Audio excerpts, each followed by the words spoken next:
Cash for question के आरोपों में घिरी टीएमसी सांसद महुआ मोइत्रा की मुश्किलें हर दिन बढ़ती नजर आ रही हैं। इन आरोपों का जवाब देने के लिए पश्चिम बंगाल के कृष्णनगर से सांसद महुआ मोइत्रा लोकसभा की एथिक्स कमेटी के सामने 2 नवंबर को पेश हुई थी। कुछ देर बाद ही महुआ तिलमिलाते हुए मीटिंग से बाहर निकलती नजर आई। महुआ ने एथिक्स कमेटी के चेयरमैन और बीजेपी सांसद विनोद कुमार सोनकर पर चीरहरण का आरोप लगाया। उन्होंने कहा कि कमेटी के चेयरमैन ने जिस तरह उनसे निजी सवाल किए हैं वो उनके सम्मान को तार-तार कर देने वाले थे। कमेटी ने सुनवाई के नाम पर उनका चीरहरण किया है। मीटिंग से महुआ के निकलने के बाद विपक्षी सदस्यों ने भी जमकर हंगामा किया। इसमें चेयरमैन ने बीएसपी सांसद दानिश अली का खासतौर पर जिक्र किया है।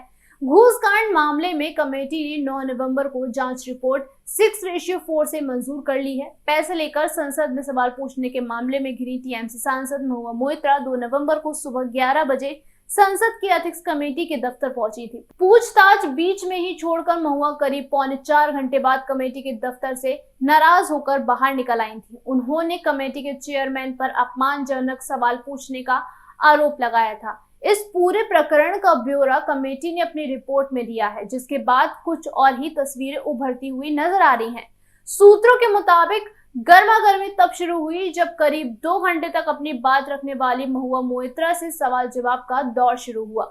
सूत्रों के मुताबिक कमेटी के चेयरमैन विनोद कुमार सोनकर ने सबसे पहले बिजनेसमैन दर्शन हीरानंदानी के हल्फनामे में कही गई बातों से जुड़ा सवाल पूछा, क्योंकि मोइत्रा पर अपने संसद अकाउंट की लॉगिन आईडी और पासवर्ड हीरानंदानी के साथ शेयर करने का संगीन आरोप लगा है। कमेटी के चेयरमैन सोनकर ने पूछा कि 13 अक्टूबर के बाद आपकी हीरानंदानी से कितनी बार बातचीत हुई है। मोइत्रा ने जवाब दिया कि मुझे कमेटी को बताने की जरूरत नहीं है। सोनकर ने फिर एक और सवाल किया। उन्होंने कहा कि किस विषय पर आपकी बातचीत हुई। इसको भी बताने से महुआ ने साफ इनकार कर दिया। सूत्रों के मुताबिक हीरानंदानी से जुड़े कुछ और सवालों के बाद बहस और बढ़ने लगी। सोनकर ने पूछा कि 2019 से 2023 के बीच मोइत्रा ने दर्शन हीरानंदानी से मुलाकात के लिए कभी यूएई की यात्रा की है। इस पर मोइत्रा ने कहा कि वो 3-4 बार दुबई गई थी, लेकिन सिर्फ हीरानंदानी से मिलने नहीं बल्कि छुट्टियों पर भी वो यहाँ पर गई थी। कमेटी के चेयरमैन सोनकर ने इस पर सवाल पूछा कि इसी अवधि में वो कितनी बार किसी और देश गई थी। इस सवाल पर महुआ मोइत्रा, बीएसपी सांसद दानिश अली और जेडीयू सांसद गिरधारी यादव भड़क गए। मोइत्रा ने पूछा कि सोनकर किस नियम के तहत ये सवाल पूछ रहे हैं। दानिश अली ने कहा कि इस सवाल का कोई भी मतलब नहीं है, जबकि गिरधारी यादव और मोइत्रा ने कहा कि सोनकर के पास गलत सवाल और स्क्रिप्ट लिखकर दी गई है। इस सवाल के बाद महुआ मोइत्रा ने धमकी दी कि वो वॉकआउट कर जाएंगी और फिर दानिश अली बीच में आ गए। दानिश अली ने सोनकर पर महिला का चीरहरण करने का तंज का इस्तेमाल करते हुए बयान दिया। इस पर बीजेपी सांसद सुनीता दुग्गल ने दानिश अली के शब्दों के चयन पर कड़ी आपत्ति जताई।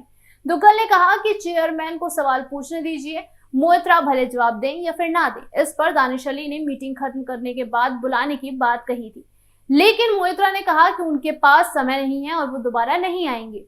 इसी गर्मा गर्मी में मोइत्रा ने ये मंजूर किया, ये माना कि उन्होंने अपना लॉगिन आईडी और पासवर्ड शेयर किया था। उन्होंने अपने बचाव में ये तर्क भी कहा कि उन्होंने पहले ही बता दिया था कि 2019 में हीरानंदानी के दफ्तर में एक स्टाफ उनके सवाल टाइप करता था। मोइत्रा ने दावा किया कि ये अनाकृत नहीं था, क्योंकि ओटीपी उन्हीं के फोन में आता था।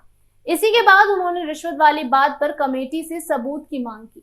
हालांकि कमेटी के एक सदस्य और बीजेपी सांसद राजदीप रॉय ने मीडिया से बातचीत करते हुए कहा कि मोइत्रा को अपना जवाब देने के लिए 3 विकल्प दिए गए थे। उनके पास 3 ऑप्शन थे। पहला था कि मोइत्रा चाहे तो जवाब दे, और दूसरा ये था कि वो चाहे तो जवाब नहीं दे, और तीसरा ऑप्शन था कि 24 घंटे के अंदर वो अपना लिखित जवाब कमेटी को भेज दे। लेकिन मोइत्रा ने इन तीनों ऑप्शन के बजाय चौथा ऑप्शन चुना, और वो था हंगामा करना। राजदीप रॉय ने कहा कि महुआ मोइत्रा ने कमेटी के सामने और बाद में मीडिया में आकर हंगामा किया, और ऐसा करने का उनका मकसद सवालों के जवाब से बचना था, और वो पहले से ही हंगामा करने का सोच कर आई हैं।